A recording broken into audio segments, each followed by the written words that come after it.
Welcome back to Devoted Devos. Today we're on day 3 of the YouVersion Bible app devotional plan titled From Anxiety to Peace. Let's go ahead and get started.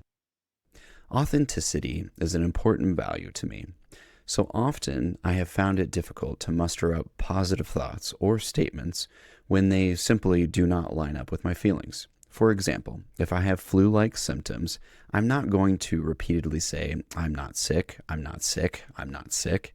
However, one day, as I listened to a teaching on Philippians 4:8, I realized just how often I do actually proclaim untruths in my mind instead of truths. The verse says, fix your thoughts on what is true. When we fix our thoughts on what might possibly happen or the worst that could transpire, we are meditating on untruths. When I worry that the pain in my head is a cancerous tumor, I am dwelling on untruths. Could it be cancer or something else serious? Perhaps. But until that is the case, it is not true. I cannot tell you the number of ailments, financial crises, failures, serious consequences I felt like I have experienced over the years because I choose to fixate on what was untrue. And most of them never even came close to actually happening. They were just bouncing around in my mind as mere possibilities. It may seem obvious and simple, but I have found tremendous relief by reminding myself to only focus on which is not that which might be. My task is to only focus on that which is known to be true. Philippians 4, verse 6.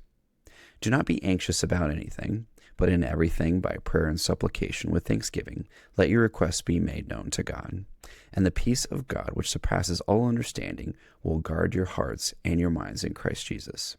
Finally, brothers, whatever is true, whatever is honorable, whatever is just, whatever is pure, whatever is lovely, whatever is commendable, if there is any excellence, if there is anything worthy of praise, think about these things. This passage was going over Philippians chapter 4, verses 6 through 8. So now let's go ahead and ask ChatGPT a couple of questions to reflect on for this passage. Here are 3 questions. Question number 1. What specific worries or anxieties am I carrying right now that I have not fully brought to God in prayer? Question number 2.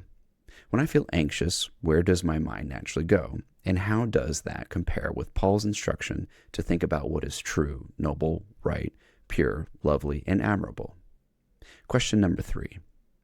What is one practical way I can intentionally dwell on things that are excellent or praiseworthy this week? I hope this devotional was something to reflect on in your walk today. Thank you very much for joining me, and God bless.